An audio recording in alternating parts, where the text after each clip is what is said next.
Good evening. Hello everyone, good evening. How are you today? We're back. Dr. Sandey is back. I'm just holding the seat for him. Hello Rochelle White, good evening. How are you? Hello Darlene, good evening. Good evening everyone. As you're coming in, start to share immediately. Hello Pastor Show, good evening. Adelaja, good evening. Hola, good evening. Good evening, everyone. Dr. Sandey is here and he's going to be taking the teaching, so it's not me. Don't worry, don't panic. Hello, Daniel. Hello, Pastor Uche. Hello, Ezenwe. Good evening, everyone. Dr. Sandey is here. I'm just warming up the chair for him. He's just ending his meeting, the one he went before we finished the previous Kingdom Fruits with Pastor Uche. So he will be here any minute from now. It's just in the next room. Hello Patrick, Oriyomi, good evening. Good evening everyone. Thank you for joining us again. As you are coming in, please start sharing immediately so that more people will be notified that we're back. Amarachi, good evening. Good evening all. Thank you again for joining. Thank you, Haken. How are you? Good evening. Hello for me. Good evening. TY, how are you? Thank you all for joining. I appreciate you all for coming back night after night, day after day. It's really heartwarming. Chioma, good evening. Hello, Anastasia again. Nkiru, good evening. Fumi, good evening. Hello, Dee. How are you? It's been a while. I hope you're okay. Elizabeth, thank you for joining. Please start sharing, guys. Aput, good evening. Funke, good evening. Oriyomi, good evening. Ufoma, good evening. Thank you all for joining. Dr. Sandey is in the house. He's just ending a meeting that I had just as we were finishing Kingdom Fruits earlier. So he's just ending that meeting. He's going to be joining to start this next program, which is The Plague of Silence. And today's title is Truth, My Best Friend. That's really an interesting title. I saw it when I was putting the title up. For me, good evening. Genji Day, good evening. Thank you all for joining, and thank you for inviting people and also sharing on your page. Thank you. Monica, good evening. Delina, how are you? Daniel, again, greetings. Greetings, everyone. Thank you. Thank you all. Thank you very much. Dr. Sandey is coming. So rather than me repeating that Dr. Sandey is coming and saying thank you, let me just give the announcements now. So we're having a deception movement against deception in the church meeting this Saturday, 1st of July. And it's at 2 p.m. Ukraine time, which is 12 noon UK time. Apologies, I don't know the other Eastern and Western US time. Please check it out yourself if you're in US.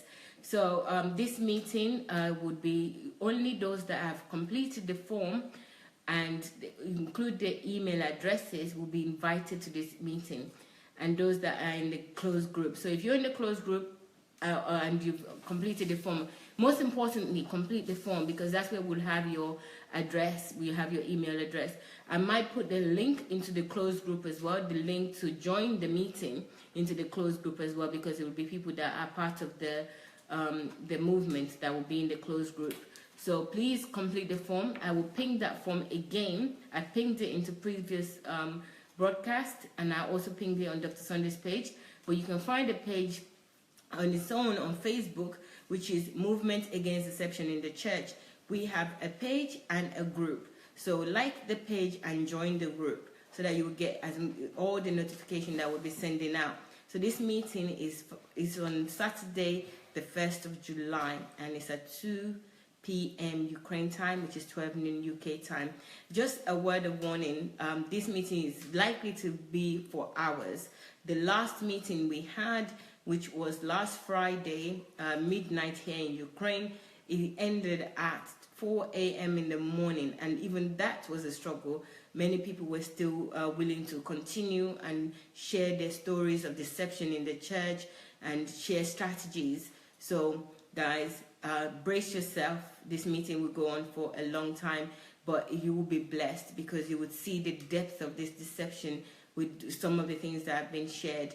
So join us, and to join us, you have to complete the form, which would enable us to have your contact details. And when you're writing your contact details down, please make sure that you is something that we can read, you know, because some of them you might put a dot in the wrong place with email, it wouldn't go through. So be careful when you're writing your email address so that it would be an email address that we could contact you on. So it wouldn't bounce back when we send you the notification. That's the only thing that's likely to happen. So thank you again. For those that have joined us already, please start to share so that others can join us. Today's, the series is The Plague of Silence, and today's title is The Truth, My Best Friend. Truth, My Best Friend. I'm really interested in this. I'll be listening quietly and soaking the knowledge in while Dr. Sandey is going to come in a bit, in any minute from now. Actually, I can hear that it's just ending his meeting, so he should be here any minute from now. So let me say hello again. Hello, Pastor Clemens. Hello, Samuel. Hello, and so Dr. Sandey is here. Okay.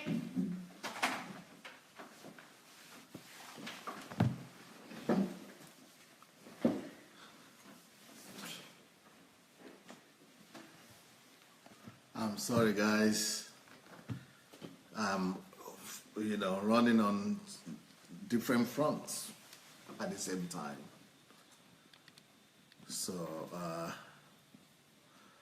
I just finished an interview with a radio station in America. You would not believe what this bishop who was interviewing me was saying. He said, Pastor, he was interviewing me about my book, my new book, Create Your Own Net Worth.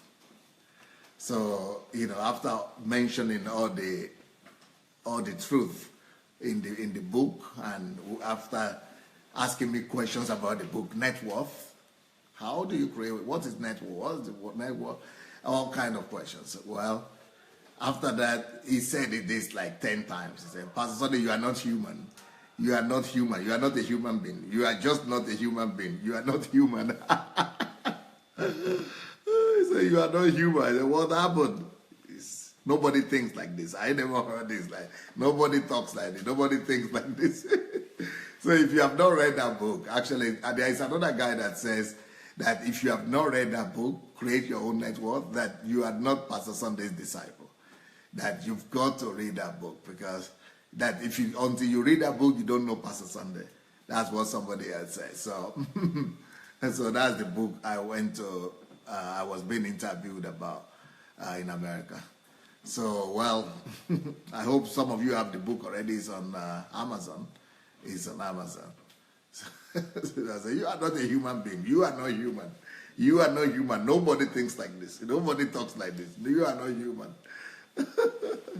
Okay, but I'm human, of course. One of the first evidence that I'm human is that I'm a little bit hungry.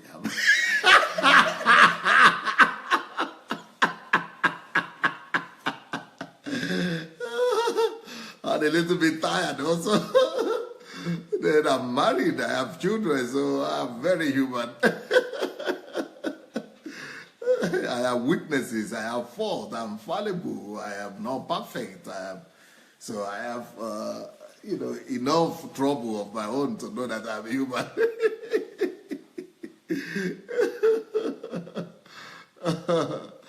Okay, here we go.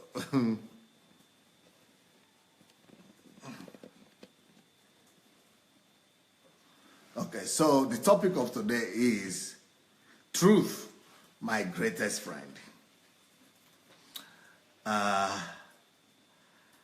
I don't know if some of you read my articles during the elections, and it was during that time that I was using this phrase a lot.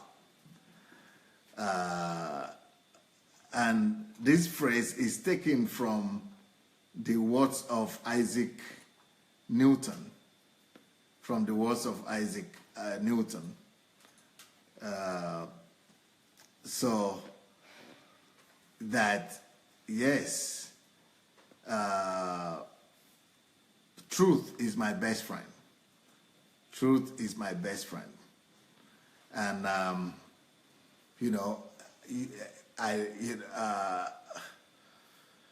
so that should become the watchword for every one of us. We should also, make up our mind that the truth is going to be our best friend. And if you want to live a life that will please God, you must make up that decision that truth is going to be your best friend. It's going to be your best friend. But I like the way Isaac Newton puts it. Let me give you the quotation, the full quotation of what Sir Isaac Newton said. He said, Plato is my friend, Aristotle is my friend, but my greatest friend is truth. Sir Isaac Newton. You want me to say that again? Plato, or some people say Plato, some people say Plato, right? Plato is my friend. Aristotle is my friend. But my greatest friend, the truth, is truth. Plato is my friend.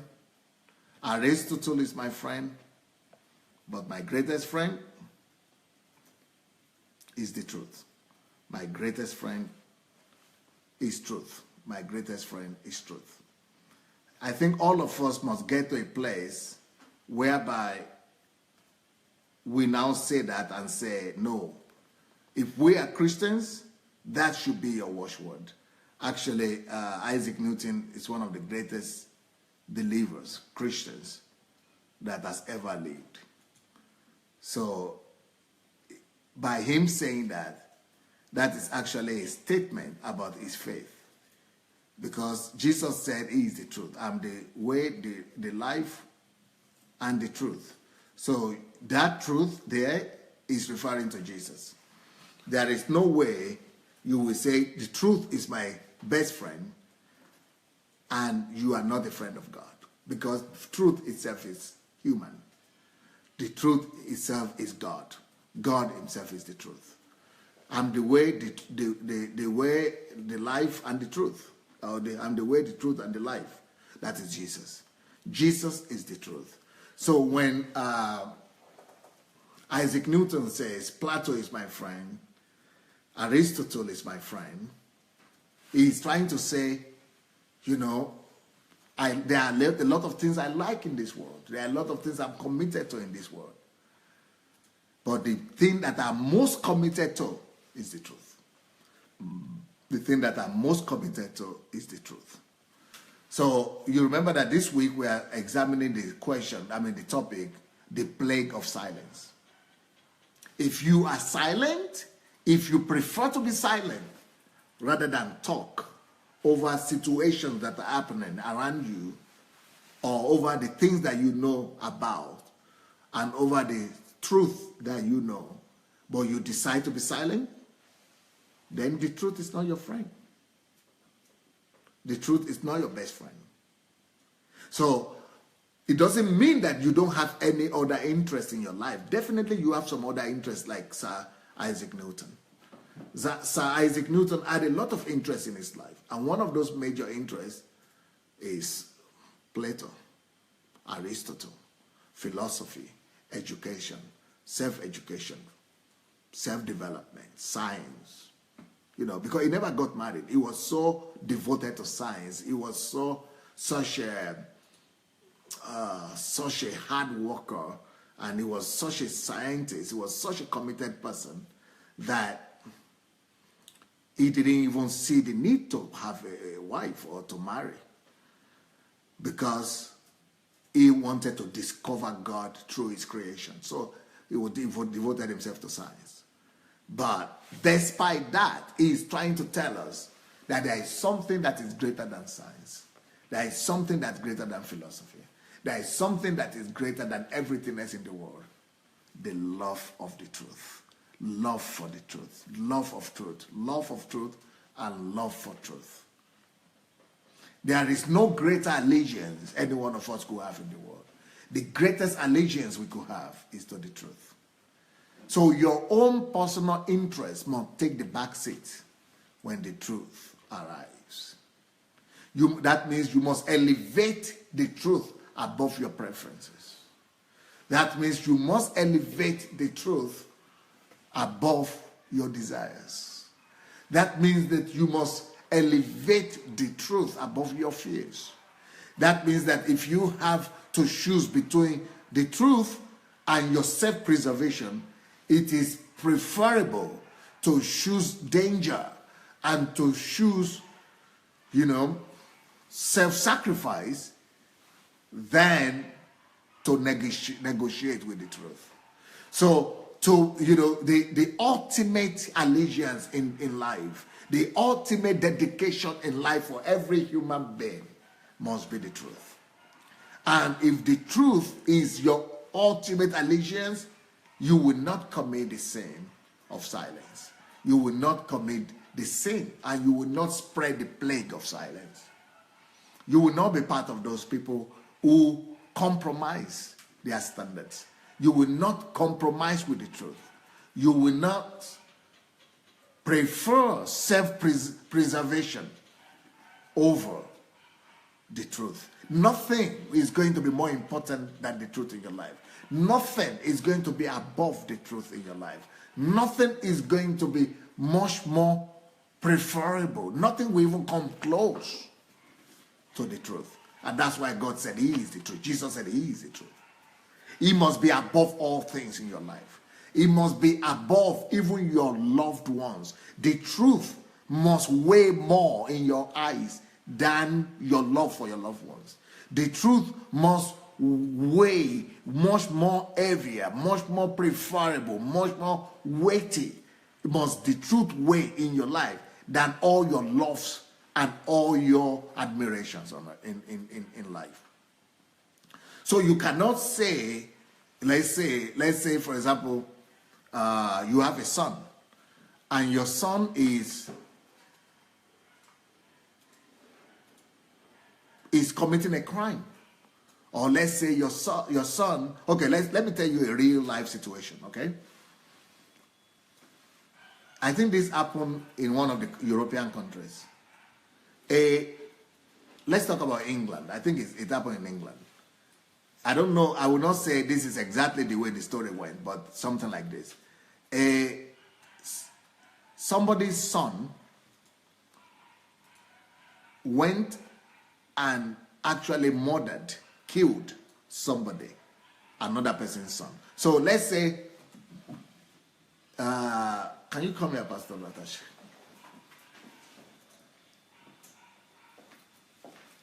You will stand there so that they could see you. Mm-hmm. Okay, can you? Okay. So let's say Pastor Natasha's son, you have a son, Pastor Natasha, and your son has a friend, and they were fighting in the classroom, and your son happened to kill his friend, but nobody knew about it. Nobody was aware, but because the thing probably happened and in your house or somewhere, so you got to know. So you got to know that your son has killed somebody, another person's son, who is his classmate. So what will you do as a mother? Well, what most mothers do is, especially since nobody knew, nobody knows. And they say, this son, this other guy has disappeared. He's lost. He's disappeared. Everybody is looking for him. The police are looking for him. Everybody is looking for him. Nobody knows where he is. But you know where he is. Because he's been disposed. The body has been disposed. And you know it is your son that killed him. And the police is coming to you, to your son, to ask, do you know anything? They are going to the people in the classroom or in the school, everywhere in the community to find out who killed, who knows where this guy, where did he go to? No, we use talk. You know, most women will say, because nobody knows, and because he's my son, let's say he's my only son, if I tell the truth, they are going to put my son in jail or in prison. My son is going to be in prison. I'm going to lose my son. So I would rather keep quiet. So what does that mean? That means you love your son above the truth. So when I now say, when I'm using the word, when I use the word that the truth, my greatest friend, now you see how heavy this word is. The truth, my greatest friend. Are you really sure the truth is your greatest friend now? Especially when you are faced with a trying situation like that. Is the truth your greatest friend when you are faced with an option that to give up your son? And nobody knows this.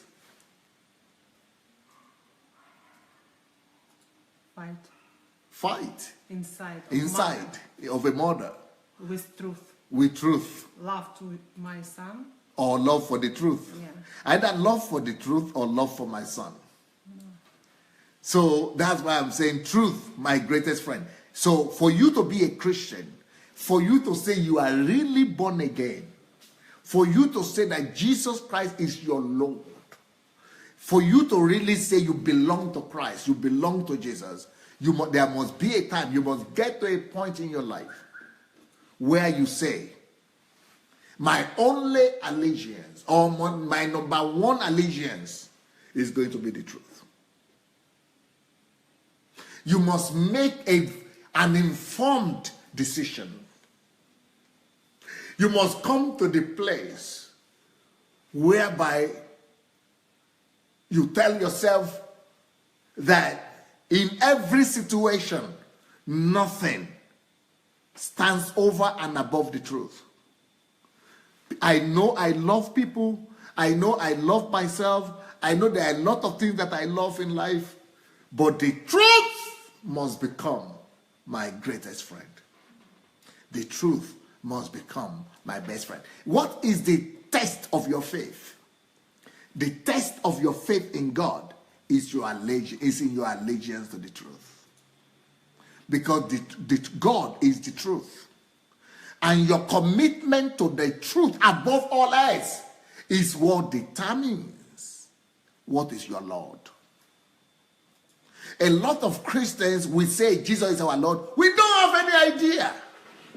The only test of the lordship of the lordship of your life, the only test of the lordship of your life is in your commitment to the truth, or in your inability or failure to commit to the truth. How much you come for you to test yourself, how you stand before God is the only test, the simplest test of your commitment to God is only determined by one factor, the truth factor. Can you look yourself in the mirror? Because the truth is your conscience. God knows, He lives in your conscience. God knows, and you know the truth. You know the truth. You cannot hide from the truth. The truth is inside of you, is outside of you, is all over you. So, but to live a life that is committed to the truth, that makes the truth and elevates the truth above all things, is to be a Christian, even if you don't go to church. A real Christian is determined not by the gymnastics that we perform in the church or the religiosity that we carry out on a daily basis, but on our own daily personal commitment to the truth. How much is the truth ruling over my decisions? How much of the truth is ruling over my heart? How much is the truth ruling and dominating me? How much is the truth guiding me? How much is the truth commanding, and being the Lord over my actions and over my daily decisions and daily reactions and daily attitude to life? The truth must be absolute. So it is when situations like this come, like with your son that has killed somebody, and now you begin. In fact, if you just said something now, Pastor Natasha. You said there is a fight between your heart, and the truth. Yes. Love for son, or love for truth. Yeah. Now, let me tell you, the longer the fight is, the farther you are from the truth. But if you are really close to the truth, that fight won't be for long.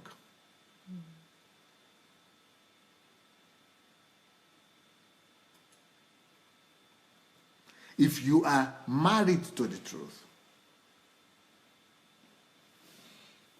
if the truth is absolute over your life, if the truth is your greatest friend, my decision will be more quickly. It will be more quickly. To truth. Yes. Yeah. If your decision will not be long. Mm-hmm. Your deliberations will not be far, will not be long. You will be quick to know the truth. It will be easy for you to take the decision. You will know the decision to take easily. And your allegiance, your faithfulness, your commitment will be with the truth.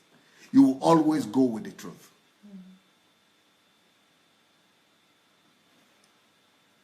Great lesson for us. Great lesson. Yeah. Let me give you another example.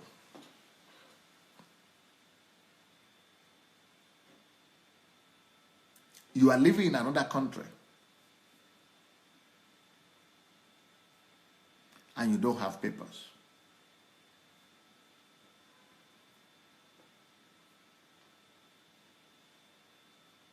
Then you needed to go for the interview and you stand a good chance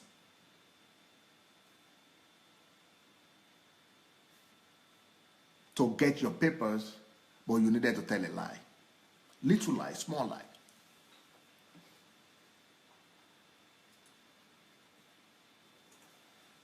Just a little lie. And nobody will know that you have told a lie.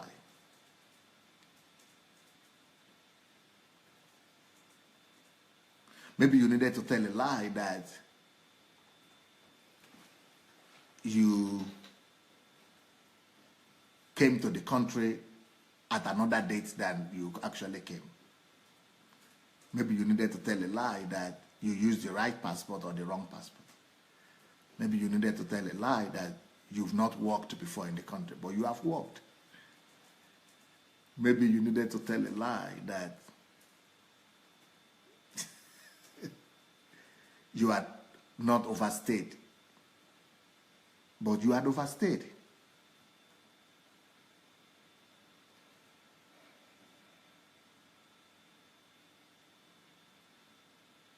And you know, if you tell the lie, all your prayers and all your years of waiting, you've waited for 15 years to get this document.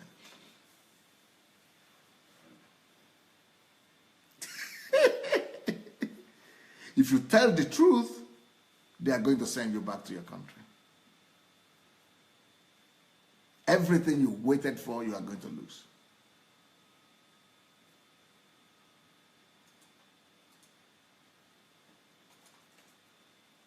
Are you sure the truth will still be your best friend? You see, these are the real test of knowing how much a Christian we are.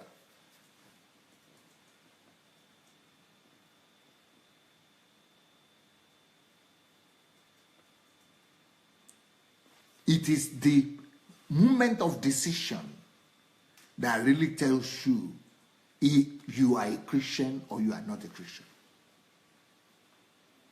And you don't need to be a Christian. You just need to be a human being to be committed to the truth above everything else.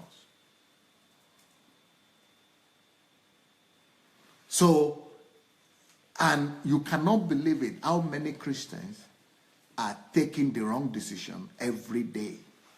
Every day, millions of Christians are lying, telling a lie that which is not true, just to be able to get some benefit for themselves. A lot of Christians are just telling lies because they think that if they tell a lie, nobody will know, which is true, nobody might know. But they think that it's not important. That because nobody will know, number one. Number two, they will get what they need. So some people think that what they base their decision, what they use to base their decision, how to answer the question at the immigration is it good for me? Is it beneficial for me? Or is going to spoil my chance? Is not good for me. That is what many people use as the basis for their decision. But that should never be the basis for your decision.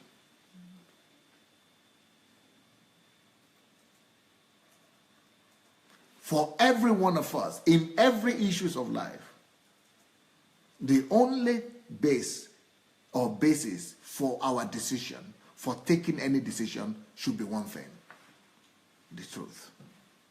Even if you are not a Christian, you are a Christian or you are not a Christian, the truth should be the only basis for all your decisions.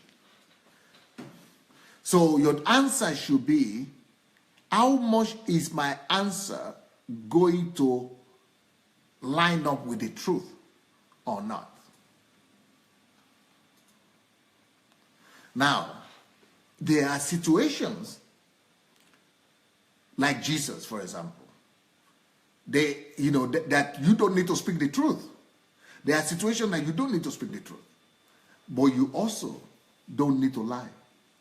For example, when Jesus was asked, did you say that if you will put that temple down in 3 days and you will build it back up again? Jesus said that. But that is not what they were referring to is not what Jesus said. Yeah. Even though Jesus said the same words. If you put this temple down, but he was talking about the temple of his body, but people don't know that. People only know he said it. So witnesses came to Jesus and said, you said it. So what would Jesus say? Did I say it or I didn't say it? He didn't answer. So what did Jesus say? Jesus said, you said.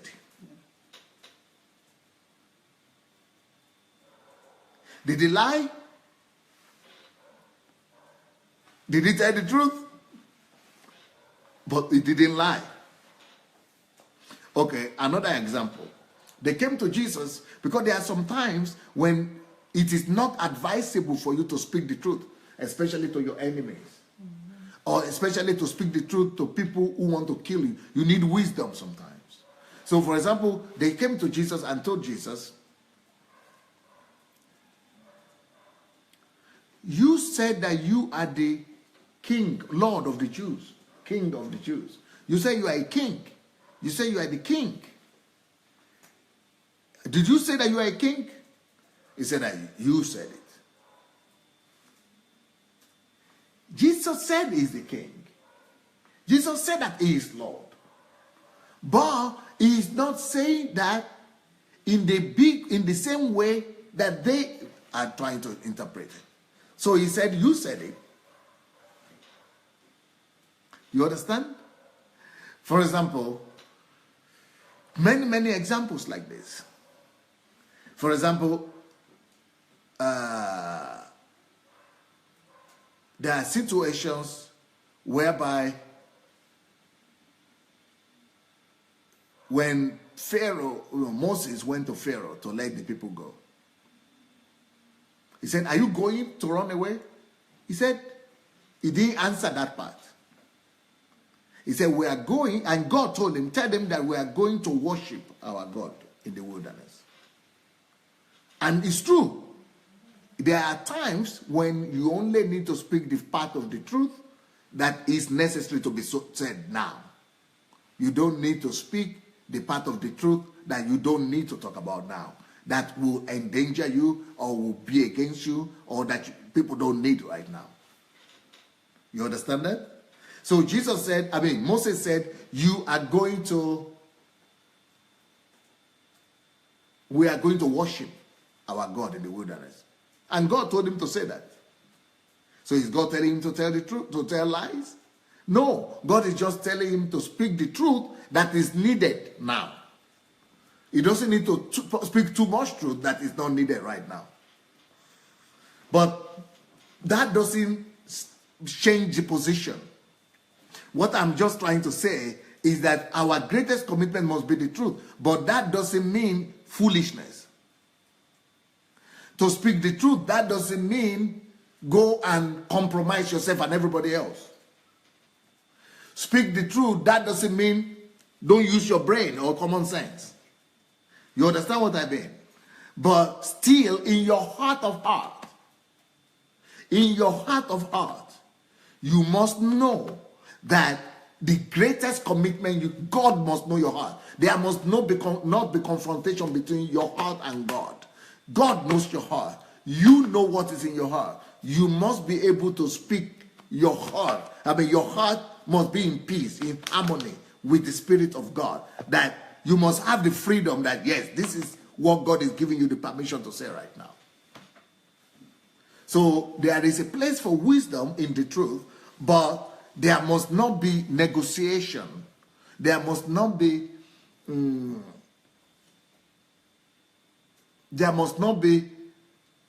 negotiation with the truth. There must not be denying. You must not deny your allegiance to the truth. The truth must be your absolute basis of action. So let's say you go to that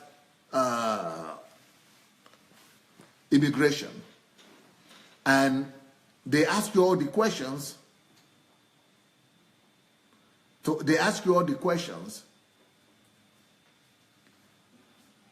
You might not answer. God knows how to take you through. Or you could give the answer that they need. But you don't be intentionally aware of telling what is the opposite of the truth, what is not the truth. You must, if you need to speak the truth, you have to speak the truth. You must be more allegiant, more committed to the truth more than everything else. And the truth, even if it seems that the truth, speaking the truth is giving you and putting you into trouble, you will have more peace in your heart by speaking the truth than by lying. Secondly, the Bible says that we cannot do anything against the truth, only for the truth. So, that means that the truth cannot be defeated at the end of the day. So if your son killed that child, remember, we cannot do anything against the truth, only for the truth. So if we cannot do anything against the truth, only for the truth, it means the truth will come out eventually. It means the truth will always win, sooner or later. So since you cannot do anything against the truth, only for the truth, stand for the side of the truth. Speak the truth. Yes, it's like you are going to suffer now for speaking the truth. But because the truth, nobody can do anything against the truth. But only the truth. It means everything, sooner or later, will line up with the truth. The truth will eventually win, and everybody else, maybe not immediately, no, but is it immediately, sooner or later, everybody will have to agree with the truth. So nobody can do anything against the truth, only for the truth. What that means is everybody sooner or later will have to agree with the truth. Even if they don't like it, they will have to agree with the truth. The truth will always win. But another thing that means is, it means also, the truth will always vindicate anybody who stands for the truth. The truth will always find a way for you. The truth will always defend you, the people who stand for the truth. The truth will always vindicate the people who stand on the position of the truth. And if you speak the lie, the truth will always come out to testify against you. So if your son killed that child, the truth will come out later on. So, and when the truth comes out after you have lied, the truth is coming to condemn you. The truth is coming to judge you. So better speak the truth, then the truth will stand on your side. The truth will be on your side. The truth will fight for you. The same thing with immigration. Make sure, for example, somebody wrote here now that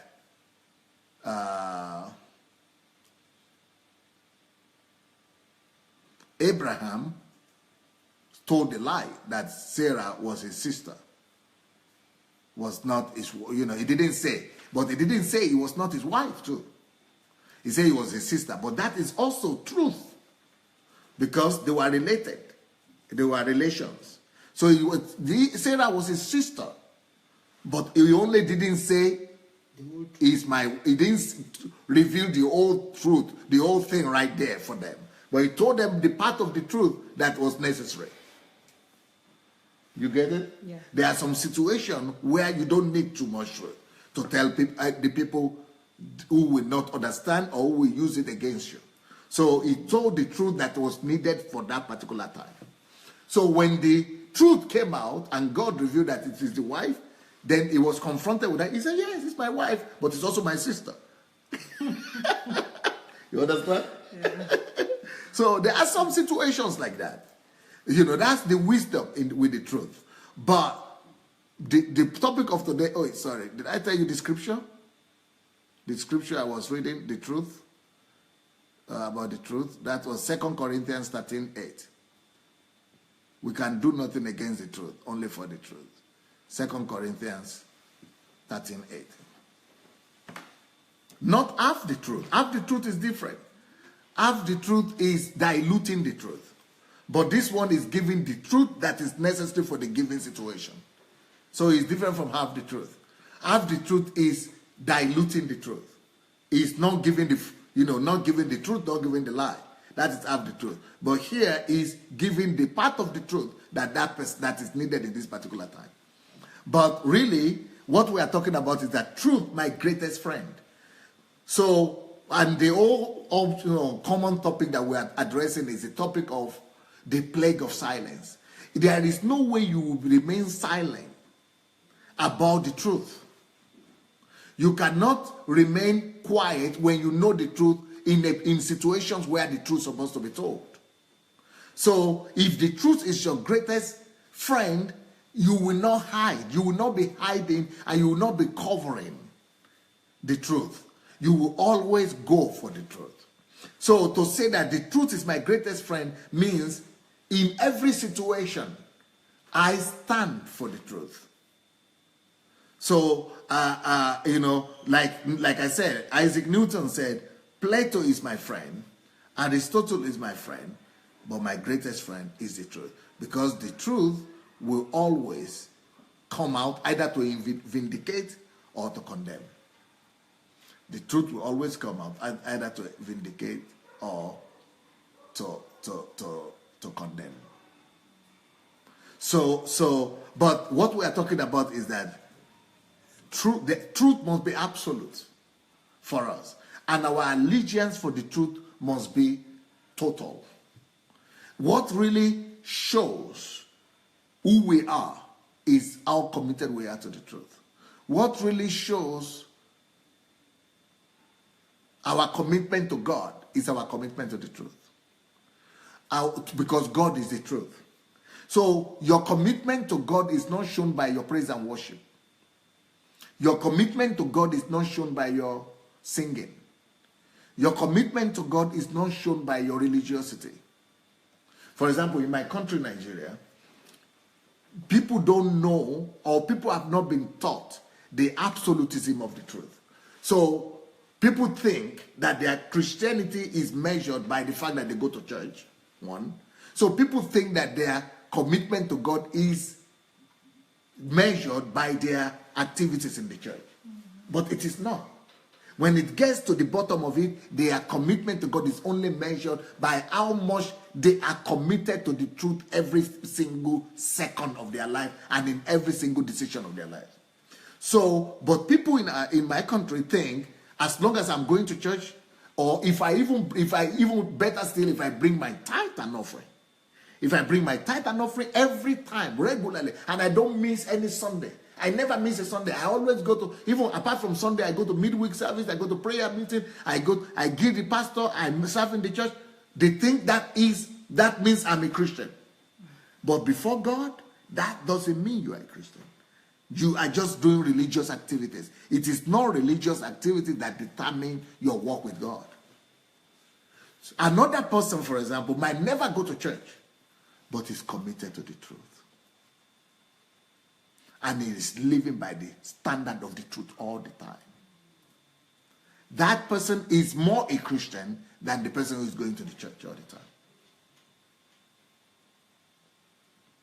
So, before God, the person who is committed to the truth at all time is more a Christian than the one who goes to church. Because what happens is that whenever we begin to think that our Christianity and our piousness and our devotion to God is measured by what we do in church or by the church activities, what that means is that I will be doing the right thing in the church. I will go to the church and do the right thing. I will go to the church and sing. I will go to the church and give offering. I will go to the church and dance. I will go to the church and jump. I will go to the church and, pray and do all kind of things. But when I go out of the church, I will be saying, it doesn't matter. When I see the truth, I will be compromising the truth because it doesn't matter. That is not in the church. That is out of the church. So it doesn't matter. So that is the deception, whereby we are now thinking that it is my commitment to the church, it is my, what I do, my works, that determines my Christianity. No, what really determines my Christianity is my commitment to the truth. Is the truth my ultimate friend or not? Is the truth my best friend or not? It is to what degree do I commit to the truth every time? In every decision, that is what determines my Christianity. But because people think that I am doing well in the church, but these are just worldly things.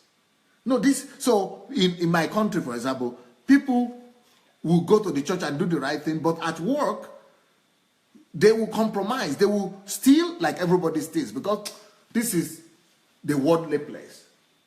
This is life. This is life. Yeah, this is life. They will lie like everybody else lie, because if I don't lie, I will not get the job. If I don't lie, I will not get the papers. If I don't lie, I will not get my stay. If I don't lie, I will not get my passport. I need to live. I need to live somewhere. I need to survive somewhere. So, but what happens is that because there is nothing that there is nobody can be against the truth. You cannot be against the truth. The truth, you always come to, to vindicate or convince you. So what will happen is that, let's say you get the paper. You lied at the immigration, okay? You lie at the immigration and got the paper. You know what will happen? Even though you got the British passport or you got the American passport, maybe everything is even going on right the first time. But because even the government didn't know you lied, but the truth knows you lied. The truth knows. So you have compromised against the truth, and the truth knows that you lied. So what will happen is that the truth will not vindicate you. The truth will be coming to condemn you, not in your heart only, not in your consciousness, but you will be having some unexplainable complications in that country. You got the passport, you got the visa, but you will not prosper. You will not prosper like some other people that even remain in the country. Some of the people who remain in their country will prosper more than you. Maybe you prosper materially, but you might lose your children.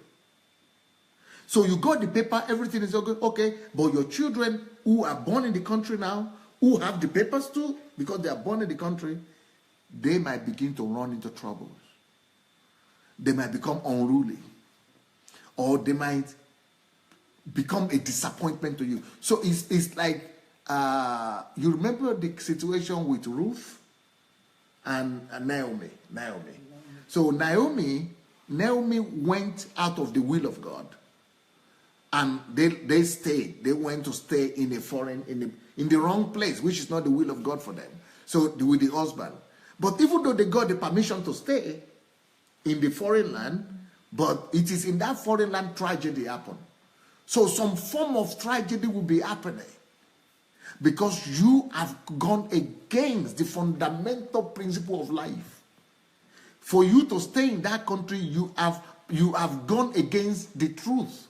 So because you have destroyed, the Bible says that if the foundation be destroyed, what can the righteous do? When the foundation is faulty, when the foundation is destroyed, something will always be wrong. So in the first thing that came wrong, because their house of bread was Jerusalem, was Bethlehem. I mean, they shouldn't have left the place. So they left their house of bread. They went against the truth. And it was okay. Physically, economically, it was okay. They were doing well economically. But that, because they had gone against the truth, each time you go against the truth, each time you compromise against the truth, you have to live with that. And that means that you have to live with the consequences. So the truth will always be resurrecting. Because there is nothing we can do against the truth. You can never defeat the truth. You can never do anything against the truth. There is nothing you can do against the truth. Only for the truth. It's better for you to always be on the side of the truth, for the truth.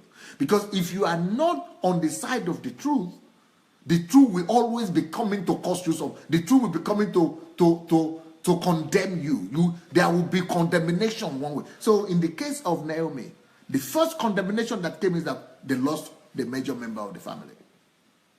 The husband who took them there, and they went there to survive. They went there to make a living. But instead of making a living, he lost his life. But remember, the reason why he left his land of bread is to save his life. And it was not just to save his life, to save the life of himself and his family. But it was in that place where he thought he would be safe that he died. But in the place where he was, where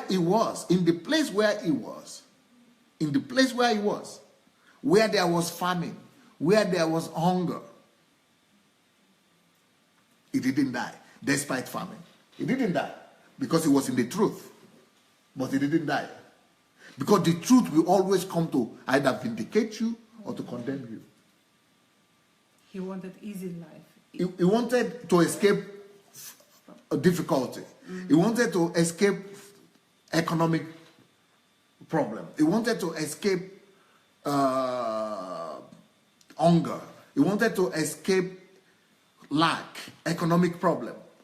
But it was that same life that he wanted to get that he lost after he got to the place where he thought he was all supposed to have the life.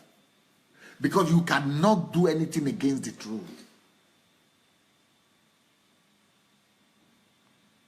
So if you are wise, The only thing you should do all the time is to always be on the side of the truth. Always choose to be on the side of the truth. It's a good place to be. It's a safer place to be. Even if you're going to cost you something, even if it's going to be expensive for you, painful for you in the beginning, and not, it looks difficult for you, but the truth on which side you have decided to stand will always come to vindicate you. But when you decide to stand on the side of against the truth, something will always be wrong. Okay, the first thing that went wrong in that situation was they lost the man who took them there to survive. He didn't survive it. But God still loved them. That didn't show that God didn't like them. God still loved them. So even after the man died, things began to go wrong because they remained there. They didn't get the lesson. After the man died, they were supposed to go back. But they still remain there because they want to survive. So that's what happens with a lot of foreigners who make papers, who do the wrong papers and lie, who get the wrong passport to go to another country and lie. It doesn't matter if you are a Christian or you are a Muslim or you are not a Christian. It doesn't matter your religion. Truth doesn't know religion. No? Truth, God said, I am the truth. If the life, the way, and the life, the way, and the truth. So it doesn't matter. Truth will always work his work. So when they get these papers and these passports, what will happen normally is that either they lose their partner or their husband or one of the people who they came there with, or their children become wayward. They are unruly. So what will happen is that the dream that they were pursuing, they were trying to have there, they don't get to have it. For example, if they go there for economic survival, so that they will live economically well, something will always happen that they will make you losing the money. They will always lose the money. You have and lose. You get money and you lose it. You get money and you lose it. Or you get money and then you have to spend it on some other bad things that take it away from you. Or you get the money but you don't get to enjoy it. It is not a good thing to be on the other side of the truth, not to live for the truth. Or for example, okay, I'm looking at Elizabeth now. She's another person I started listening to. I started a long time to listen to videos. I like her story. Elizabeth Ali, I'm saying. She has, I want to encourage you all to go and listen to Elizabeth Ali's videos. And it tells, she's very open. She tells the story of her life. When a young girl like that, even women like this a young girl, virgin girl, came from Africa, but because she wanted to do she bought into lies of men and boys and things like that. Now she has a good boy, David, good boy, because she wanted to compromise the truth. Compromising the truth, you go against the truth. Now she is having a baby, no husband anymore. The truth, when you compromise the truth, you pay a higher price. Now, she enjoyed life with the boys, maybe 1, 2, 3 years, not more. But for many more years now, she's living alone without the man. She lost virginity. She's a single woman. Then she has a baby. She has to live. But why did she compromise herself to live? To lose her virginity and stay with boys and do that, because she wanted to she wanted to be accepted. She doesn't want to be lonely. You tell me if she's not lonely now. She was not lonely for 1 year or 1 month, but she told stories. Even when the man was there, she was still lonely. She was still suffering more when the man was there than before she had the man. Before she had the man, she thought she was suffering. She had problems. But it was when she had the man that the problem started. So when you compromise against the truth, more suffering. You don't enjoy whatever you compromise the truth for. The truth, you can never defeat the truth. That's what I'm saying. Anything you do against the truth, you will suffer more than before that you compromise. Suffering, more suffering will come So because you compromise. It's better go by truth. Yes. Even if you're suffering. Yes. And this is nothing when you will suffering, while you will You be compromise against, the truth, yes. of truth. Because the truth, you can never defeat the truth. Nobody can defeat the truth. Okay, for example, even when powerful men like Hitler, because he's a powerful man, he had the biggest and the greatest economy in Europe. For a short time, Hitler was able to build very big economy. And he thought, because I am the strongest economy in Europe, I can do anything I want with the truth. I can tell lies, I can deceive, I can, the truth doesn't matter. Truth doesn't mean. I have the machine gun, I have the military. Truth doesn't matter. I'm the truth. I do what I want with the truth.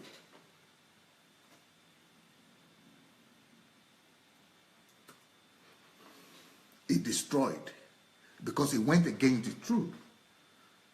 The truth defeated him and defeated his memory and defeated his country. Because the country also, his country, Germany, the German people supported the lie. The German people knew that to be killing the Jews and other nations and said only we, German nation, are going to be the only great nation. All of you are not equal. You are not great. That is not the truth. Because the whole country supported lie. Even if the whole country stand on the opposite side of the truth, that doesn't mean that they are going to win. No. Even the whole country. The truth still won against the whole country. And the whole country still paid the price, the big, horrible price of standing with the wrong, against the truth. And this truth, they still had to come back and make them to submit to the truth. So Jesus is the truth. It's the way, the life, and the truth. You see? The same thing with the Soviet Union here, where we live, in the former Soviet Union here. The communists came and they removed the Tsar, the Tsar, the king of Russia. They overthrew and removed and said, we are the truth now. Why? Because we want the revolution. We have the power. We have the army. So the king was just praying, humble. They removed him and put him in prison. He's just praying. Whatever the will of God, let the will of God be done. So they went and killed the king, his whole family, all his children. So they think by killing the king and killing all the people who are supporting the king and the government, they killed everything. Now we won. No truth. Who will judge us? Nobody will judge us. We won. Nobody here. Even the king is dead. No, he cannot come back. We won. 70 years later, the truth resurrected. Truth cannot die. Truth cannot die. Truth cannot be defeated. Truth will always come to either vindicate you or to condemn you or to judge you. So truth came and dismantled communism. Everything they built for 70 years. Truth. Just want to prove. All the machinery for 70 years, the biggest country in the world, everything scattered. The truth came back. And won. So there is nothing we can do against the truth. There is nobody that can defeat the truth.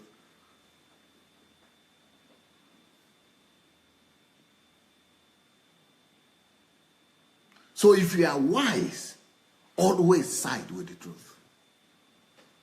The truth must become your best friend.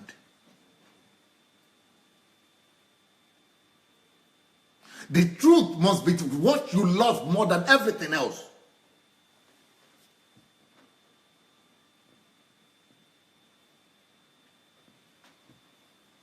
So that's why if you are in a church and you see what is wrong in that church, stand by the truth.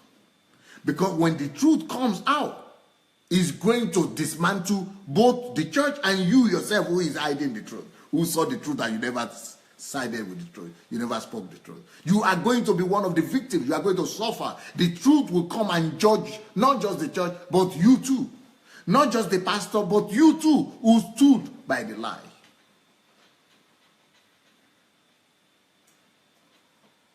So if you know the truth, that all kind of manipulation and lies are happening in the church, and you say, oh, God knows, oh, God knows. Because you kept quiet about the truth. You didn't speak the truth. It's just like Nkiru Ojimadu. I want you all also to try out and go and to the page of Nkiru Ojimadu. She went and did video of her confession. She confessed about hiding the truth in the churches she used to go to. Now, what I'm saying now doesn't mean that go and be telling the truth about other people's lives, and don't go and be revealing people's secret. That is not the truth. That is lie. That is that is against love. That's not what I'm saying. If anything happened between you and it is just you and somebody else, individual, something, don't begin to go and to me to confess or anybody. No. Only if something is, we are talking about larger truth for the society, for everybody, but if it is just your own individual life, tell the truth to God. Don't be going everywhere to confess to people. It's not between you and people, it's between you and God. But I'm talking about principle in life, all right? I'm talking about principle in life. So don't be going to reveal people's secret and things like that. No. That's not the truth that way. Because if something is confidential between you and other people, keep it. But we are talking about public truth. Truth that is, that it could benefit the world and the public and the kingdom of God and other people, the church of God, family and things like that. So, don't be going. Some people are saying, okay, should I go and tell my wife, my husband, all the relationship I had before in my previous life, and be telling him, then you go and tell him, and then it beats nonsense out of you, and then kicks you out of his house because you are not wise. That's not the kind of truth we are talking about. That is no more his own truth, because you are not living with him that time. That's not his. He doesn't need it. That is your own truth, not his own truth. So okay, I did this and did this. He didn't know. Should I let him go and know? If you do that, and he kills you in the process, God will forgive you over there. But that is, we'll go and do burial ground. That's all. We will go and do wakekeeping. Wakekeeping ceremony. We are not talking of that kind of truth that will, that's not wise. We are not talking of that kind of truth. We are talking about saying things in life, follow your conscience, live by the truth. Just be on the side of the truth. But the things that are, that don't need to be revealed or exposed, you don't just go about, saying you love the truth, you are going to speak truth, and then you are destroying everybody's life, everybody's family, and everybody's relationships. That's not the kind of thing we're talking about. If it is something that happened in your own private life, is between you and God, confess to God, tell God the truth. Don't tell God lie. Don't tell yourself lie. Tell God the truth about what happened between you, and God. Confess to him and move forward. If it's between you and somebody else, speak over with the thing with the person and, move on with your life. Don't be going to carry everybody's story, with another person and be telling them and exposing people. That is not love now, because it is in this case, the Bible says that love covers multitude of sin. So in this case is where that applies, when you need to cover people's weaknesses. If somebody is struggling with something and he confesses to you, or he doesn't confess, or about it, if he's struggling with it and he's fighting it and he's doing his best, he's trying, and he's trying, he's doing his best, don't go and say, oh, I'm going to to tell people the secret, other people's secret. That is not love. That is now, you are violating another law of God. Somebody is asking, what of confessing to the pastor your sin? You don't have any business confessing your sin to the pastor if you can deal with it between you and God. The only reason why you want to confess to the pastor is if you have confessed to God and it's not going, and you are not feeling relieved, and you are feeling bad about it still, and you are not feeling, it must be a strong reason why you should go to pastor or friend or anybody to confess. It is between you and God. This work, our work is between you and God. You only want to confess to another person if you really feel you cannot get out of it, or if that sin is affecting other people and is, having consequences on the larger people that the pastor could help or pastor needs to know, then you might need to do that. So that is what I want us to look at today. It's a very deep word. It's a very, very deep word. The topic, hardcore, but the topic of today is truth, my greatest friend. So let us be more committed to the truth than anything else. Jesus is the truth, the way and the life. So he is the truth. And that is the only thing that should be the basis for our own relationship. And that's one thing with Mayowa here. That's one thing she has. She's a truth lover. She's very committed to the truth, and thank God for her for that. And maybe you will be the one to come and talk. And she's committed with the truth with herself too. Or you want to talk first? Because you are here now. You sit down. You sit down.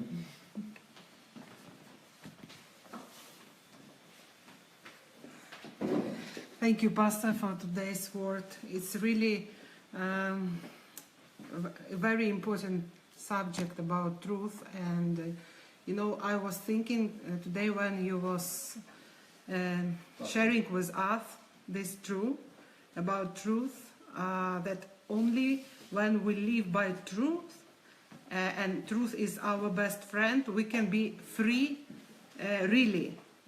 So we in the Christianity, we are talking a lot about freedom in Christ.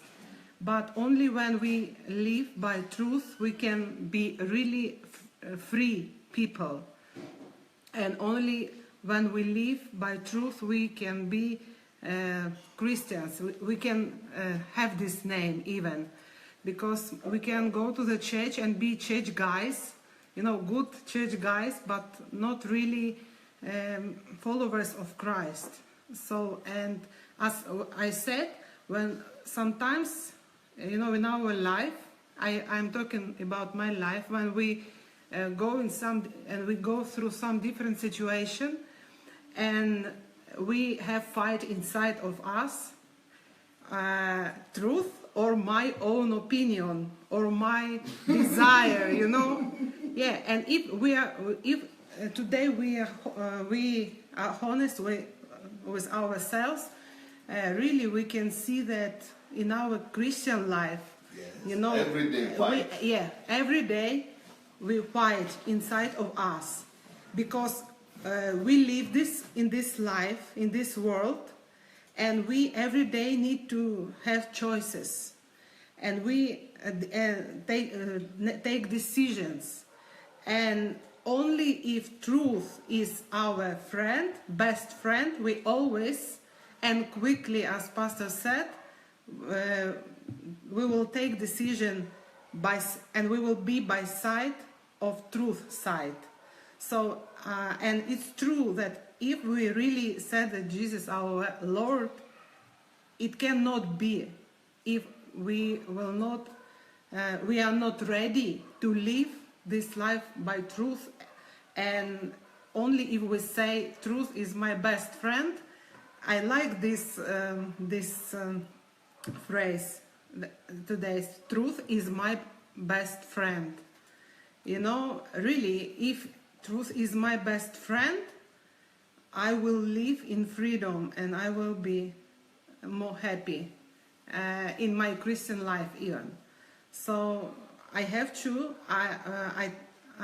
today, let's take decisions, not just hearing, but take decisions.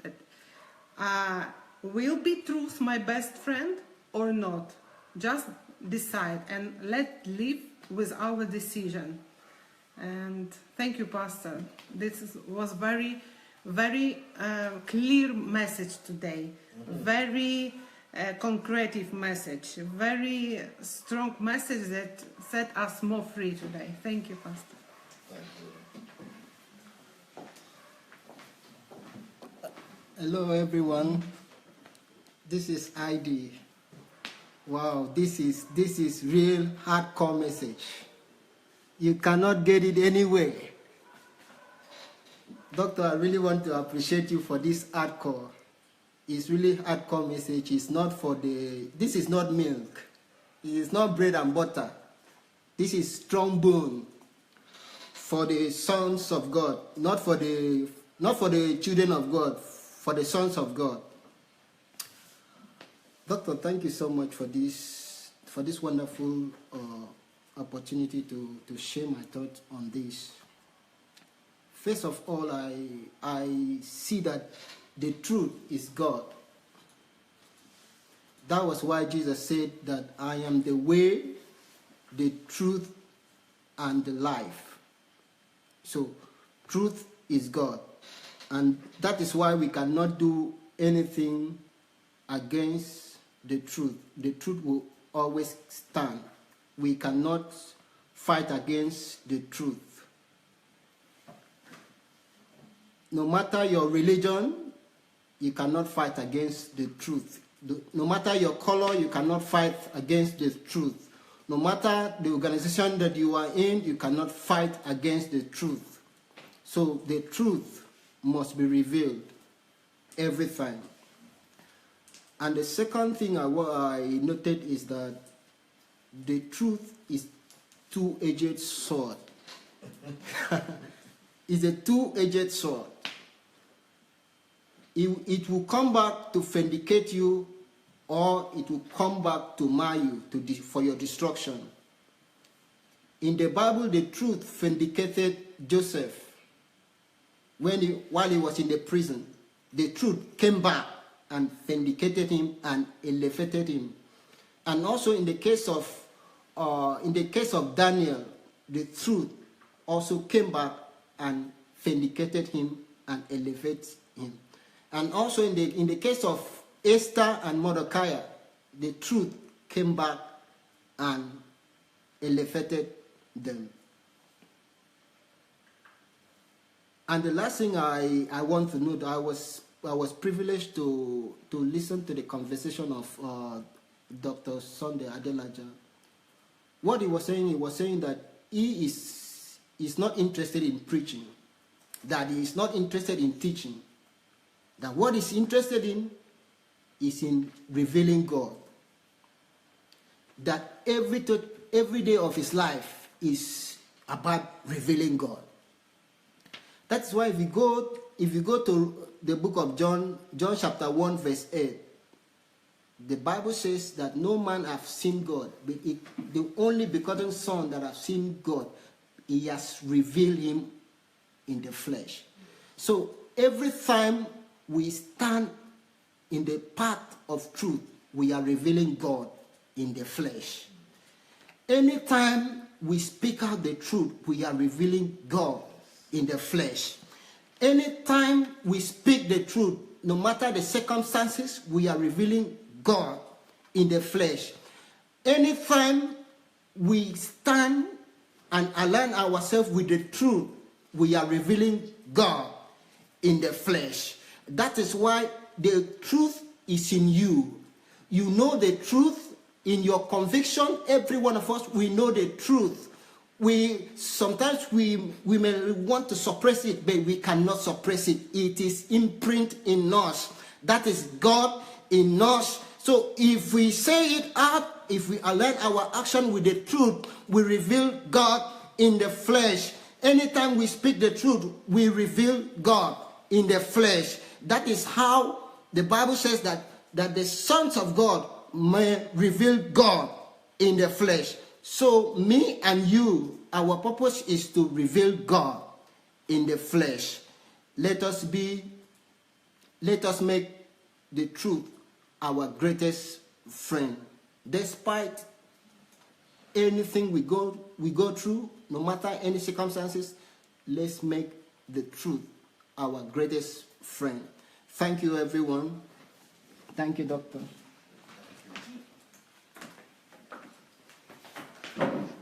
Hello, everyone. Good evening.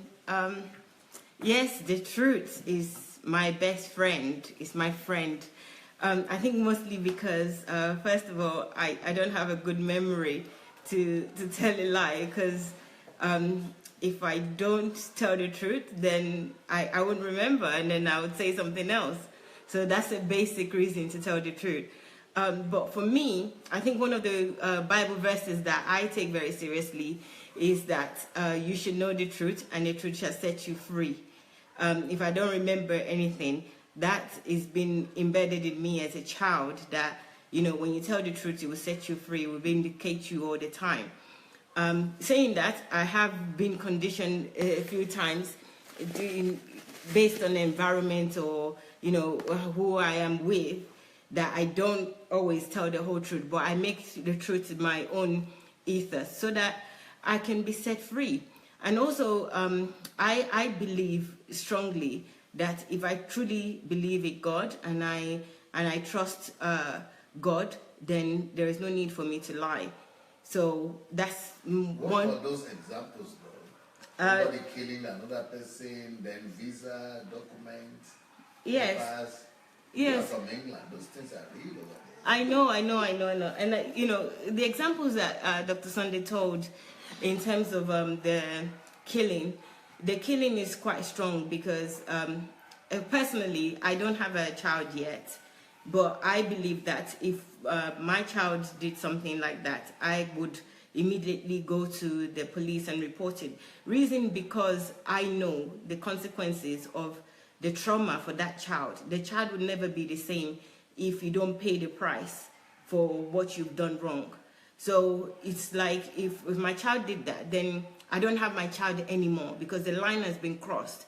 So either way, if I don't take the child to the police to go in for the consequences publicly, the consequences privately, for me, I know that the consequences will be greater because, you know, the child the trauma for the child will be too much, and the guilt that the person have to live with, the guilt I have to live with, and also I wouldn't want that to happen to me. I would think every time I'm walking anywhere, that the truth is going to catch up on me. So I will always watch my back.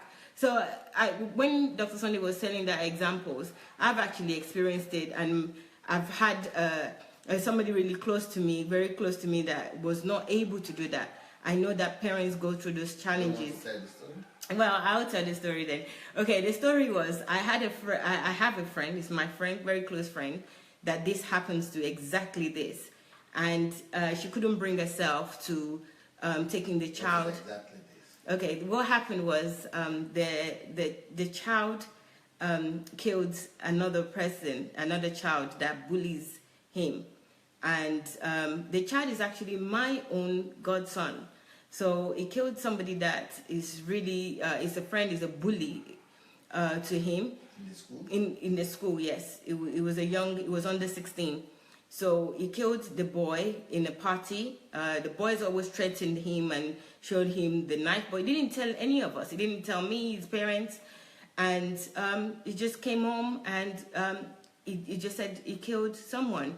And we all were just panicking. We didn't know what to do. So the mother, and the rest of the family, they were trying to send him. Yes, this was in London. So they were trying to send him away to, you know, leave the country. Yes, to leave the country and live somewhere else. And I was just like, no, I don't think that's a good idea to do that. But nobody could even look at me in the face. They were just so angry at me for that suggestion that, you know, to think that, let him go to jail because he's going to go to jail. So I just said that, I think that you should let him, because of his mindset, because of his mind, if you send him away, he can never live with himself. If somebody deals with the situation and get the consequences for that situation, that's where they learn, that's where they'll be able to develop. He's still young, he's got his whole life ahead of him. And his mom was just crying and saying, I don't understand. How could you tell me to send my child to jail? How could you do this? And I was holding her, crying with her. But my own thing is that he has to live with stay here and live with that consequences of what's happened. And, eventually they couldn't get the passport and everything ready. And the police, these children, they've got a friend, one or two people would have known. I don't know who told the police. But the police came, they came and searched the house, to look for the weapon. The weapon wasn't in the house, but they arrested him. And they took him to detention center, and I called Dr. Sandey because I didn't really know what to do, and I felt like my friend felt like I was I was betraying her. I wasn't loyal. I wasn't because I wasn't a mother. I don't understand as well. But I really truly understand, and I feel this child, for me, every child can be my child. It doesn't have to be a child that comes out of my womb. So for me, I love him just as much as I would love, I think, because I don't have a child yet, but I think just as much as I would love my child. But I can see ahead that this is going to be a problem. So so she wasn't talking to me. She was very cold towards me. But the police arrested him, and they took him to detention because he was underage. He wasn't in prison. And we had to go through courts and everything. And you know what? He only, after explaining everything that's happened, the guy, less than a year, he was out of jail.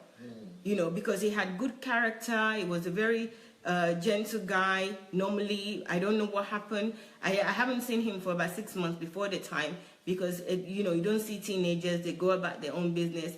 But the person that I know was very level-headed guy. So even to be told that he killed somebody, that was a shock to me, myself. But what I'm just grateful for that, we went through all the courts. Yeah, the truth vindicated him. He's out now. He's not living, normally, because this is really challenging for a very young child. And he's still, I just think he just turned 16. So it's not living normally, but at least, this whole thing is out, and he's not living in the same, he's not hiding, and, he's trying to rebuild his life. He's still got a whole life ahead of him. His mother was saying that she's just glad that it's not his son, because, it could have been his son. And, I felt that way as well, that it wasn't him that was killed. But at the same time, I wanted the truth. I think that it was important for the truth. And everything that Dr. Sandey was saying in terms of there's consequences for everything. And maybe that's one of the reasons why I would tell the truth, is because I know that there's consequences for everything. If I don't come to that consequences now, I will come to it later. So I'd rather take all my beating now than to be living with it. It's like a situation where you've done something wrong, and you know that your parents are saying to you that you wait. Sometimes you just want to say, get this over with. What, just beat me right now. I don't want to wait till next week. I don't want to wait till later. Just do it now, because you just live in fear all the time. So so one main reason for me is that if God really exists, then I must not lie. If God really lives, I must not lie. If I truly respect God and I respect myself, I must not lie. And then secondly, I want to live free. That verse in John that says, the truth will set you free. I believe it. Just like Dr. Sandey believed the verse that his sister told him about, you can be the head. My own verse that I believe is the truth, that if the truth will set you free. And I really, really want to be free, because I know one thing, that it doesn't matter if you're out there, outside, if your mind is not free, your conscience is not free, you're not free. So it's not just those in prison that are locked up. You can be locked up in your mind. So I think I was very self-aware of that. And because I don't want to be locked up in my mind, then I will tell the truth. So it is encouraging now to actually hear it, because I don't have it so structured or very pragmatic in the way that Dr. Sandey just explained it. I just know that, first of all, I want to be free, and I want to grow. I want to grow well. I don't want to stunt my growth. So if I'm not allowing people to tell me the truth, or I'm not being truthful to myself, then I'm lying. I'm lying to myself. And if I'm lying to myself, then, how can I live with myself? I can't live with that, living with lies with myself. And I don't want to stunt my growth, because I know. What about people with immigration? They're full of Yes, I mean, this even happens all over England. Yes. With the immigration situation. Some people come with false passports, some people work with other people. Do you get the illustration I was trying to say about the consequences? Yes, yes. You know some cases? Yes, I think Dr. Sandey is definitely right in terms of the consequences and what happens with the immigration issues, and people lying about immigration and lying. They lie to the extent where you have a family, like men have a family, and then they marry somebody else, or even they live with their wives and then they'll marry somebody else. and live as husband and wife. Live as husband and wife just to get the papers. You know, I know people would say that you're not in this situation. The wife will know? Yeah, the wife will know. Some the wife will know. Some they will end up being second wives because, you know, if a woman is doing something like that for you, they might just, you know, you get attracted to each other and then you end up being together and being a second wife. Yeah, I've even heard of a situation where they're saying, right, for it to go on, you think I'm doing it for free, then you have to marry me. And the person is so desperate and they just want to get the papers and then they marry the person even though they don't really love the person. And all these things are consequences. And, you know, this particular cases where with the immigration, the consequences are high. It's not just the consequences for the individual, it's also consequences for the society, for the nation, for life in itself. Because anything that we do in life, we would reap. You know, it's like what you sow, you will reap. So there's no way that there will be, you know, we can survive the consequences in a positive way. It has to be negative. So they're suffering right now. There's breakup of home. They mistrust because of issues of lying just to get what you want in the way in your own mind. And I think this is where, you know, as Christians, we should really hold on to where it says that, you know, not just the truth will set you free. It skipped my mind now. About not trusting on the Lord, you know, trusting on the Lord with everything. You know, this is where it applies, not in you going to work or you developing yourself or developing your mind. This is where it applies, where you have to tell the truth and trust on the Lord that even if it's a dire consequences like a case of a job, that God will set you free. Immigration, you might be sent back. Yeah, and even if you're sent back, the whole world is God's. You know, even if you're sent back to Africa, you'll probably be better off in Africa. The people that are doing much better in Africa than they are doing in the West. So, and that's where the land is. That's where the tilled land is. You just have to truly trust in God and don't think because there's 24 hours light in the West and there's no light in Africa that you will not do well. You know, you might be the person to develop that. But we always turn to God's ideas and God's ideals for us because we use our own free will to destroy the plans that God has got for us.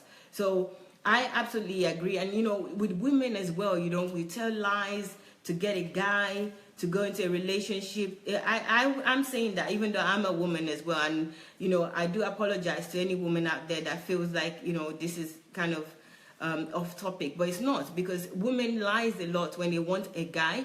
They pretend that, you know, they will put up with things that they're not going to put up with. And at the end of the day, you end up having children, building a family together, and the relationship would end up breaking up in 10 years, in 5 years, you know, even in 2 years. Because you're lying, you're pretending that you can put up with whatever you kind of put up with. Men do it as well. You know, they will pretend that, you know, they're happy with this woman in this way.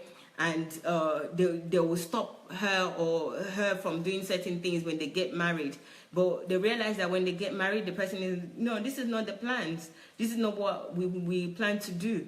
And everything end up going the wrong way, you know, to the path that you could have avoided the pain in the first place. You could have cried a little in the beginning, and then you end up crying with consequences. So for me, I think women especially, you know, stop lying to say, you know, I can put up with certain things in relationship, or, you know, if this guy is a certain way, I can take it. But you end up going into the relationship and you can't take it. I even know of people that lie that they're pregnant when they're not pregnant so that they could, you know, stay with the guy because the guy is really interested in them. Or they try to get pregnant. This is still part of lies. Get pregnant so that you can stay with the guy. Or, you know, there's so many examples that it can be told about lying. You know, it's not worth it. It's too much of a price to pay for your life, for what God has got for you, for plans of God for you, for just what you can have now, for the little that you can have now. Is too much of a price. You have to see yourself worthy, not to tell a lie. You have to see that God, if you truly believe in God, that God have greater plans for you. So you have to let go of what you think it is now, that is great now, for the greater that is to come. And you have to believe that the greater is to come. So there's no need for manipulation, there's no need for bending it. Any ill-gotten gain is never satisfactory. It never lasts. you know. But And what about people who are staying? Have you had experience of people with the immigration situation? yes, it's, with the immigration situation, there's been so much lies. I mean, even lies, the lies is just too much. And I think they... Have you ever seen any consequences? Yes, I have seen consequences of immigration, especially in America. Consequences of immigration that I've seen. Somebody that's been in the US for over 20 years now, because they lied about they went and married an American guy, and the American guy now, we can't find him, we don't know where he is. So even though their family, their real husband has got the papers now, and the children are American citizen, this person is stuck on this application that they did over 20 years ago. You know, also I know many people that came with different people's passports to a country, and for some reason they start doing fingerprints. Well, not for some reason, it's just for development. They've got new ways of technology, so they start doing fingerprints. So the one person, if the actual person that has the passport was not the person that they did the fingerprints on. So a couple of people are using, not even two, they're more than two, several people are using the same passport to go in and out. And when the last person came, they did the fingerprints. So that person is the person that the fingerprints is on the passport with the immigration. So the rest of the people are stuck. They're stuck in the countries that they are in. They don't have papers. They have to start all over again. They're not the right people. And I actually have a family member that this happens to as well, where it was easy to do fraudulent passport in the past. So they traveled with a fraudulent passport to US and did their fingerprints. Again, this is a fingerprint using it. They've got their own passport on their own real name. Stay, but they cannot go to US because the fraudulent passport has got different dates of birth. Wow. So they can never go to the US because they can't renew. It is in the computer. Yeah, it's on the computer. They can never.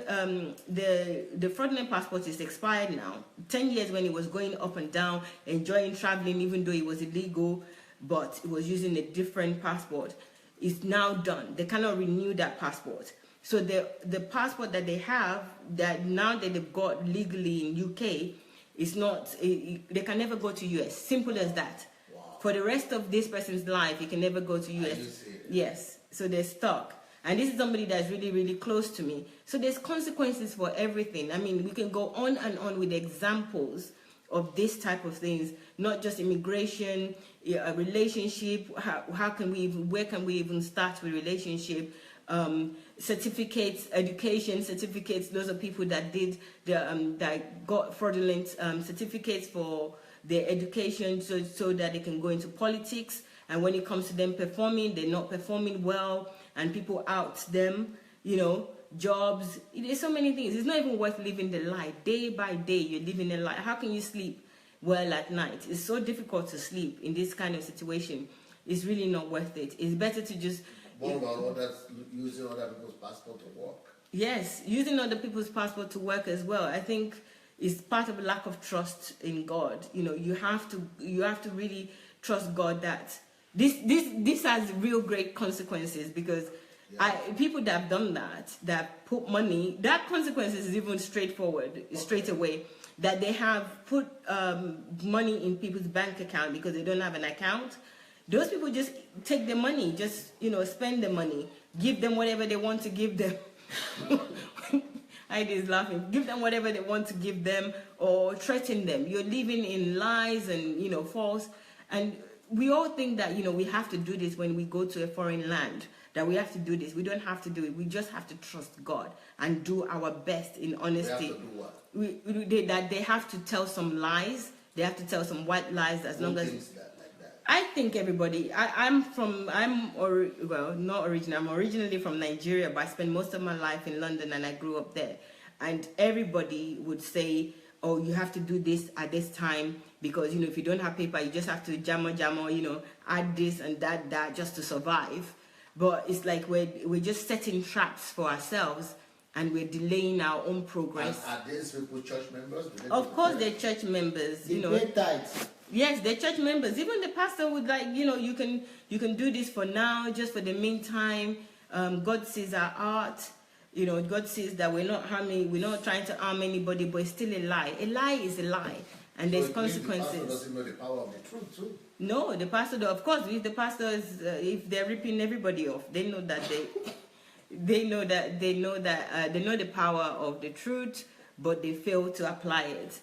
They think that when the consequences come, they can ask God for forgiveness. Forgiveness is actually different from consequences. You will meet the consequences. Nevertheless. Yes, regardless. So even if God forgives you. Yeah, God will forgive, but the consequences has to be there. You know, you can't. It remains. You know, these are two separate things.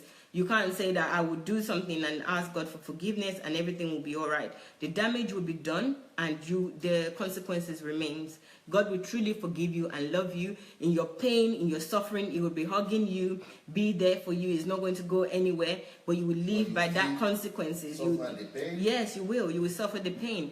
You know, we suffer. Let's not even talk about just telling the truth, even not doing the right thing. You know, even, for example, if you go to school, I live by these consequences. So I'm telling you my story right now.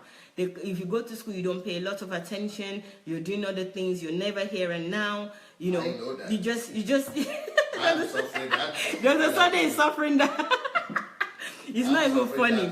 But I suffer it more, right? Don't pay enough attention. Yeah, you don't do I always remind you. Yes. I suffer it, but okay. Dr. Sandey is saying that he's suffering my own truth, not being truthful now in school, where you know you go to classes, you just do the bare minimum. That's part of lying, because you're lying to yourself. You went to school to get education and to get the best of the education, but you do the bare minimum. That's lying as well. Lying is not just speaking lie or not telling the truth. It's also not doing the truth. So you know that, okay, school, I'm supposed to be doing this, everybody else is studying, paying attention.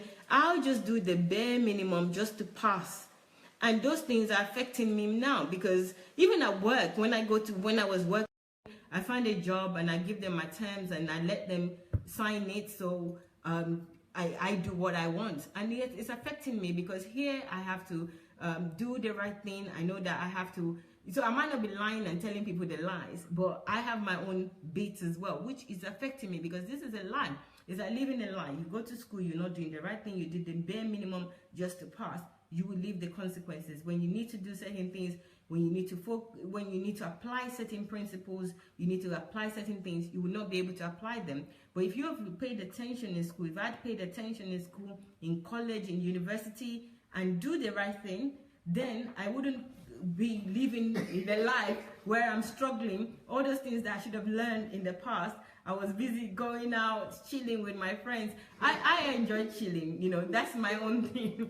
Chilling, let's buy this, let's sit down and enjoy ourselves, and then if we're somewhere to go, we call each other. I'm reminding you every day. Yeah. What you cannot write well, what you cannot do. Yes.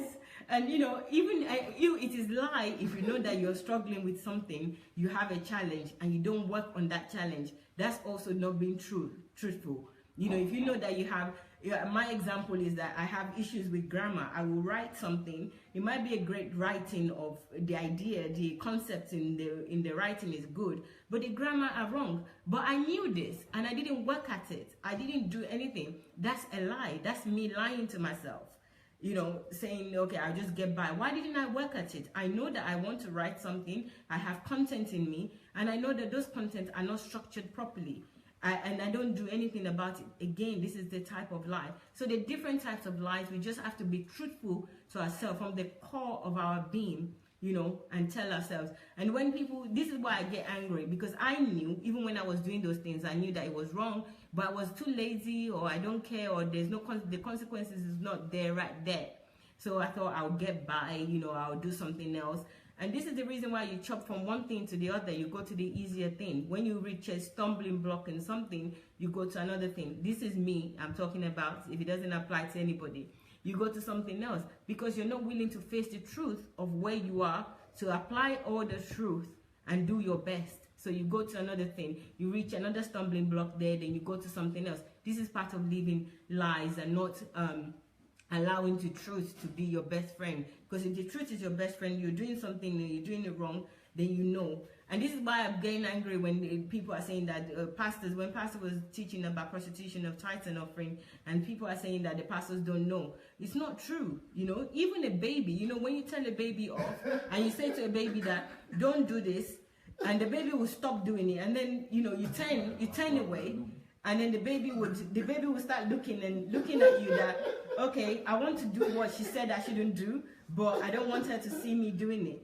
You've seen babies do that. So how can they not know? Then that itself is a lie to say that the pastors don't know, that's why they're doing it. They know. It is clear, because if I don't even read the Bible as much as they do, they can quote the Bible. Then the Holy Spirit would have told them somewhere, one way or the other. But they choose to ignore it because the consequences is not there. Right now, it's not there. The consequences is later. And they would all meet the consequences. And I think this is the consequences. This is the time for the consequences. This is the revolution for the consequences. So that's why it is important that we all tell the truth and join the movement against deception in the church. You know, this is the time of the truth. This is the time of consequences. And I think we should all, anybody that loves the truth, that want the truth to be their core, they need to consider joining. You know, I don't want to command you to join because I can be autocratic. So I want to tell you that consider joining for this truth. Let us all practice the truth together. You know, let's help each other to be truthful. When we start together, it will be easier than you having to do it alone. And if we start from the church, our conscience would also tell us in our day-to-day life, in our own personal life, that there's certain things that we're lying about, we should apply that as well. But if we become active in a group like this, where we all want to work for the same common good, we will find that in our own personal lives as well, that truth will work for us. So to join the movement against deception in the church, which is the same title, Movement Against Deception in the Church, there's a Facebook page, like that page. There's also a group, it's a closed group, so you need to ask for permission to come in. So just request that you want to join the group. We would allow you to join the group. And thirdly, and most importantly, you need to fill in the form. The form I've pinned onto this comments section. Fill the form so that we can have your contact details. Next Saturday, 1st of July, we're having the second committee meeting, which everyone is invited, not just committee members. 2 p.m. Ukraine time, which is 12 noon UK time.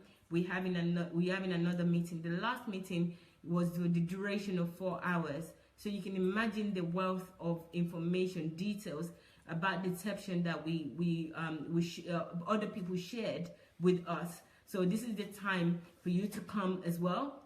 The next one, again, I'll repeat, is the 1st of July, which is the Saturday after tomorrow, Saturday, and it's 2 p.m. Ukraine time, 12 noon UK time. Join us. We'll send you the details to join only if we have your form and we have your email. We have your full detail, your email. So complete the form as soon as you can. If you're having any problems or challenges with completing the form, let me know. You can send me a Facebook message and I'll find a way to send the form to you if I have to individually. But it's very easy. It's a 2-minute form. It's not anything that is huge. Just we need your contact details so that we can send you information. Thank you for your time. Tell me, I'll ping the form again. I did earlier, but I'll do it again.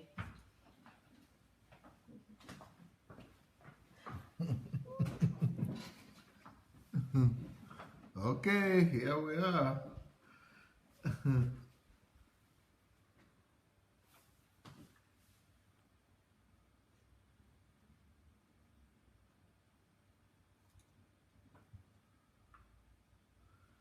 So, well,